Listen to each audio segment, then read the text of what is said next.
யாவர்க்கும் உரைப்போம் பகுதியில் ஓம் சுவாமியே சரணமையப்பா. வணக்கம். இந்த ஸ்லோகத்தை நாம் சொன்னதுமே தெரிஞ்சிருக்கோம். நம்மளோட பதிவில் நாம் பார்க்க இருக்கிற ஸ்தல புராணம் சபரிமலை ஐயப்பனோட புராணம் தான். சரி, நாம் இப்போது கேட்கலாமா? நீதியும் நேர்மையும் தவறாது ஆட்சி புரிந்த மன்னன் ராஜசேகரன். இந்த ராஜசேகரன் மன்னனோட ஆட்சியில் பந்தல நாடே செல்வ செழிப்போடு உயர்ந்து சிறந்து இருந்தது. ஆனால் மன்னருக்கு பெரும் கவலை ஒன்று இருந்தது. அது என்னன்னா, தனக்கு வாரிசாக ஒரு குழந்தை இல்லையேன்ற வருத்தம் இருந்தது. அதனால் மன்னரும் மகாராணியும் பகவான் பரமேஸ்வரன்கிட்ட மனமுருகி பிரார்த்தனை செஞ்சாங்க. அதே நேரம் அசுர குலத்தில் பிறந்த மகிஷாசுரன் கடுந்தவம். மகிஷாசுரன் எல்லா தேவர்களையும் கொடுமைப்படுத்தி மக்களை தண்டித்து என்னென்னமோ செய்யக்கூடாத செயலெல்லாம் செஞ்சு கடைசியில் பராசக்தி மூலியமாக மகிஷாசுரன் செத்து போனான்ற கதை எல்லாருக்குமே தெரியும். இந்த விஷயம் இங்கே நடக்கும்போது மகிஷாசுரனுக்கு தங்கை ஒருத்தி இருந்தா. அவள் பேர் மகிஷி. அவள் என்ன பண்ணான்னா, என்னுடைய மகிஷாசுர அண்ணன் சாகிறதுக்கு எந்தெந்த தேவர்கள்லாம் காரணமாக இருந்தாங்களோ அவங்க எல்லாரையும் நான் பழிக்கு பழி வாங்குவேன்னு ஒரு தீர்மானம் எடுத்துட்டு அவளும் பிரம்மா கிட்ட தவம் இருந்து ஒரு வரத்தை வாங்குறா. அப்படி என்ன வரம் வாங்கினா, சிவனுக்கும் விஷ்ணுவுக்கும் பிறந்த ஆண் குழந்தையால தான் நான் சாகணும் அப்படின்ற வரத்தை வாங்கிடுறா. இந்த வரத்தை வாங்கினதும் அவளோட எல்லா அட்டுழியமும் ஸ்டார்ட் ஆச்சு. எல்லா தேவர்களையும் போய் தான் அண்ணனை சாகடிச்சிங்களே அப்படின்னு சொல்லி ரொம்ப கொடுமைப்படுத்த ஆரம்பிச்சிட்டா. அவளோட கொடுமைகள் எல்லாம் கொஞ்சம் நஞ்சம் இல்லை, ஏராளமாக அத்துமீறி போயிட்டே இருந்தது. இதனால் என்ன பண்ணாங்க, இந்த மகிழ்ச்சியோட இந்த கொடுமையெல்லாம் தாங்க முடியாத தேவர்கள் போய் மகாவிஷ்ணுக்கிட்ட தஞ்சம் அடைங்கிறாங்க. உடனே மகாவிஷ்ணு என்ன பண்ணுறாரு, பரமேஸ்வரன் கிட்ட போய் பிளான் போடுறாங்க. பிளான் போட்டு மகாவிஷ்ணு மோகினியாக மாறி பெண்ணுரு கொண்டு சிவனோட சேர்ந்து ஒரு அழகான குழந்தை பிறக்குது. அந்த ஆண் குழந்தை பிறக்கும் போதே கழுத்தில் மணியோட பிறக்குது. இங்கே வேற பந்தள நாட்டு ராஜசேகர் மன்னன் வேற வேண்டி இருந்தார்ல சுவாமி கிட்ட, எனக்கு ஒரு குழந்தை வேணும், குழந்தை இல்லா குறைய போக்குங்கன்னு. உடனே 2 சுவாமியும் சேர்ந்து இந்த ராஜா கிட்ட இந்த குழந்தைய ஒப்படைச்சிருவோன்னு சொல்லிட்டு அந்த பந்தள நாட்டு காட்டிலேயே அந்த குழந்தைய விட்டுட்டு போயிடுறாங்க. பந்தள நாட்டு மகாராஜா அப்படியே வேட்டையாடுறதுக்காக காட்டுக்குள்ளே வரார். வந்தால் குழந்தையாடுற சத்தம் கேட்குது. ஆஹா, இந்த காட்டுக்குள்ளே குழந்தையா அப்படின்னு சொல்லி தேடி வந்து பார்க்குறாரு. பார்த்தா அழகான குழந்தை, ஜொலிக்கிறான் பையன். பார்க்கும்போதே அப்படியே தெய்வீக தேஜஸ் தெரியறது.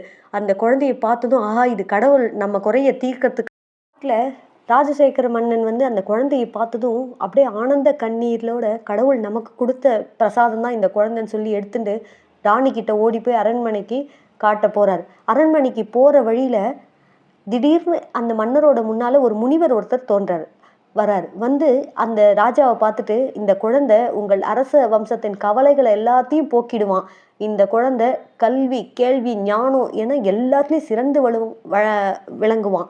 இவன் ஒரு தெய்வீக அம்சமுள்ள குழந்தை. இந்த குழந்தைக்கு 12 வயது அடையும் போது அவனோட தெய்வீக குணமெல்லாம் வெளிப்படும். அதை நீங்கள் உணர்ந்துப்பீங்க.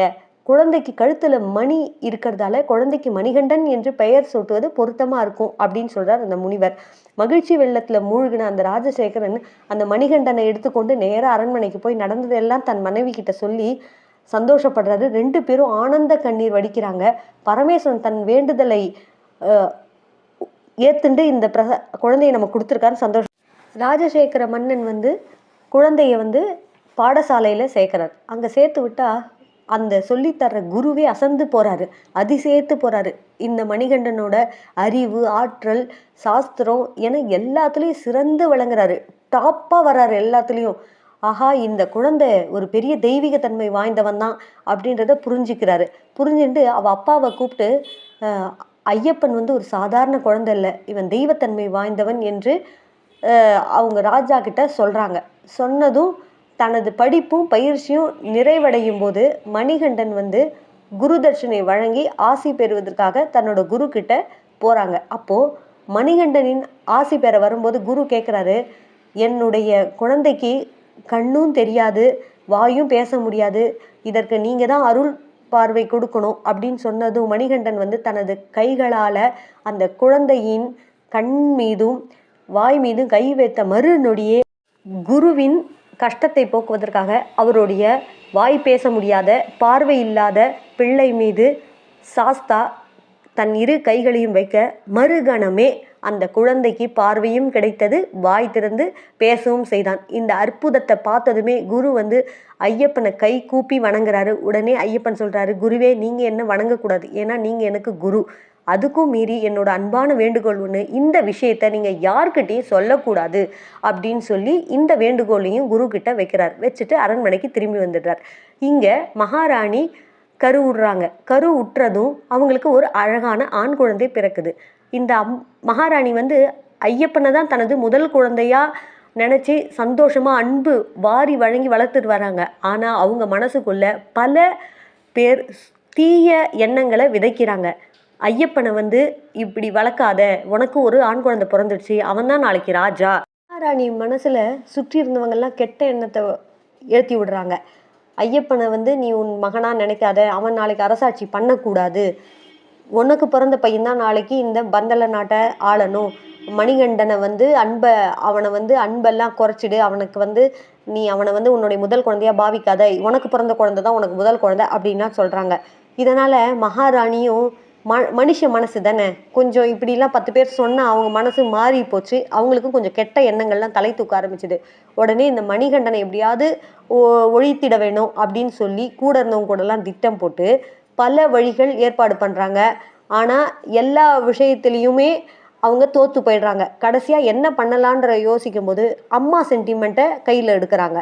அதாவது அவங்களுக்கு வயிற்று வலியும் உடம்பு சரியில்லாத மாதிரியும் குணமே படுத்த முடியாது அப்படின்னு சொல்லி வைத்தியர் மூலியமாக சொல்கிறாங்க. அதுக்கு உடனே மணிகண்டன் பயந்து போய் என் அம்மா நல்லா ஆகணும்னா என்ன பண்ணணும் அப்படின்னு கேட்குறாரு. அம்மாவுக்கு உடம்பு சரியில்லைன்னதும் அந்த அன்பால் வருத்தப்பட்டு பயந்து போய் வைத்தியர்கிட்ட மணிகண்டன் கேட்குறாரு. அதுக்கு வைத்தியர் சொல்கிறாரு, நீ வந்து உங்கள் அம்மாவோடைய உடல் சரி பண்ணணும்னா புலிப்பால் எடுத்துன்னு வந்து அதை அவங்களுக்கு கொடுத்தா மட்டும்தான் முடியும், அது உன்னால் முடியுமான்னு கேட்குறாரு. எங்கள் அம்மாவுக்காக நான் எல்லாமே செய்வேன் அப்படின்னு சொல்லிட்டு காட்டுக்கு தயாராகிறார். வில்லம்போடு எடுத்துகிட்டு புறப்பட்டு போகிறார். இங்கே எல்லாரும் என்ன பண்ணுறாங்க, இவன் காட்டுக்கு போவான், புலி வந்து பிடிக்க போவான், புலி இவன் அடித்து சாப்பிட்டுடும், ஸோ இவன் போயிடுவான், நம்ம ராஜா கிட்ட பையன் செத்து போயிட்டான்னு சொல்லிட்டு நம்ம பையனை அரசாட்சி கொண்டு வந்துடலான்னு சொல்லி இந்த கெட்டவங்க எல்லாரும் சேர்ந்து பிளான் பண்ணுறாங்க. ஆனால் இவர் தான் சுவாமி இல்லையா, அதுவும் மகாவிஷ்ணுக்கும் பரமேஸ்வரனுக்கு பிறந்த குழந்தை இல்லை, அவங்களோட அருட்கடாட்சம் இல்லாமலா இருக்கும், அவங்க பார்த்துக்க மாட்டாங்க அவங்க பையனை. அதனால் இவர் காட்டுக்குள்ளே போய் புலிக்கிட்ட போகும்போதே புலியெல்லாம் இவருக்கு மண்டியிட்டு பணிய ஆரம்பிச்சிடுது. இந்திரனே புலியாக வந்து ஐயப்பனுக்கு வாகனமாக ஆயிடுறாரு. நான் வரேன் உங்கள் கூடன்னு சொல்லி தேவர்களை எல்லாரும் மற்ற புலிகளாக மாறி தேவர்கள் வந்து ஐயப்பனுக்கு உதவுறாங்க இல்லையா. அதனால் ஐயப்பனும் தான் எதற்காக பிறந்தோம் அப்படின்ற காரணத்தையும் அவருக்கு தெரியும் இல்லையா. உடனே இந்திரனுக்கும் தேவர்களுக்கும் அவர்களுடைய கஷ்டத்தை நீக்குவதற்காக அவங்க இத்தனை நாள் பெரும் கொடுமைப்படுத்திட்டு வந்த அந்த மகிஷியை, அந்த அரக்கியை சண்டை போட்டு வதம் பண்ணணுன்ற முடிவுக்கு வந்துடுறார். அதனால் தேவலோகத்துக்கு போய் அவளை தூக்கி எறிகிறார். அவள் வந்து இந்த அழுதா ஆற்றின் கரையில் வந்து விழறா. அங்கே பெரும் போர் ஒன்று நடக்குது. முடிவில் மகிஷியோட மார்பை மிதிச்சு கொண்டு தாண்டவம் ஆடுறார் மணிகண்டன். தேவலோகமும் பூலோகமும் அதிருது. எல்லாரும் பயமுற்று போகிறாங்க. தன்னை மிதித்து கொண்டு ஆடும் இந்த இளைஞன் ஹரிக்கும் ஹரனுக்கும் பிறந்த மகன்தான் என்பதை உணர்ந்த மகிஷி மணிகண்டனை வணங்கி உயிர் பிரிகிறாள். மகிஷியை வென்றுட்டு புலிகளின் புடைசூழ தன்னோட அம்மாக்காக புலிப்பாலோடு வந்துட்டுருக்கார் ஐயப்பன். இங்கே நாட்டுக்கு புலியோடு சேர்ந்து தன் மகன் வர்றதை பார்த்துட்டு தன்னோட அப்பாவே பயந்து போகிறாரு. ஐயோ, புலிகள், இத்தனை புலிகளோட நம்ம பையன் உள்ளே வரானே, பொதுமக்களுக்கு நமக்குலாம் என்ன ஆயிடுமோ அப்படின்னு பயப்படுறாங்க. அதுக்குள்ளே மகாராணிக்கு இந்த தகவல் போனதும் மகாராணியும் அடடா இந்த பையன் இறந்து போவான்னு பார்த்தா வரானே, நம்ம எவ்வளோ பெரிய தப்பு பண்ணிட்டோம், நமக்கு நம்ம குறைய தீர்க்கறதுக்கு வந்த இந்த செல்வத்தை போயா நாம கொல்ல நினைச்சோம் அப்படின்னு மகாராணியும் மனம் திருந்தி மனமாற ராஜாவும் ராணியும் மணிகண்டன் காலில் விழுந்து மன்னிப்பு கேட்குறாங்க. உடனே மணிகண்டனும் அவர்களை மன்னித்துட்டு, என்னோட பெற்றவங்க, நீங்கள் என்னை இத்தனை நாள் ஆனாலும் என்னை வளர்த்தீங்க, அதனால என் பெற்றோர்கள் நீங்கள் என்ன வணங்கக்கூடாது, நான் இதில் என்னோட வந்த வேலையெல்லாம் முடிஞ்சிடுது, நான் கிளம்புறேன், காட்டுக்கு போகிறேன் அப்படின்னு சொல்லி தீர்மானிச்சிடுறாரு. மணிகண்டனுக்கு அப்போது வயது 12. ஐயப்பன் தவம் செய்யறதுக்காக காட்டுக்கு போயிடுறாரு. உடனே அவரது தந்தையான ராஜாவும் அகத்திய முனிவரின் அறிவுரைப்படி சபரிமலையில் 18 படி வைத்து பெரிய கோவிலை ஒன்று கட்டுறாரு. அந்த 18 படியையும் ஏறி தான் ஐயப்பனை பக்தர்கள் இன்றைக்கும் ஆனந்தத்தோடவும் பக்தியோடவும் ஆனந்த கண்ணீரோடவும் தரிசனம் செய்கிறாங்க. இதுக்கப்புறம் இன்னொரு விஷயம்லாம் நமக்கு அறிவுறுத்துகிறார் ஐயப்பன். அது என்னன்னா, தான் ஒரு பிரம்மச்சாரி என்பதை நினைவு கூறுவதற்காகவே தன்னை நாடி வரும் ஐயப்ப பக்தர்களையும் ஐயப்பனாகவே சுட்டி காட்டியிருக்கிறார். புலிப்பாலுக்காக அவர் காட்டுக்கு போகும்போது தேங்காயும் உணவும் எடுத்து சென்றதன் அடையாளமாக தான் பக்தர்கள் இருமுடி கட்டிலையும் தங்க தலையில் தேங்காயெல்லாம் சுமந்து செல்கிறார்கள். பம்பையில் நீராடி சரண கோஷத்தை சொல்லிக்கொண்டே 18 படிகளையும் ஏறி ஐயப்பனை தரிசிக்கிறார்கள். இதுதான் ஐயப்பனின் வரலாறு. சுவாமி சரணம்.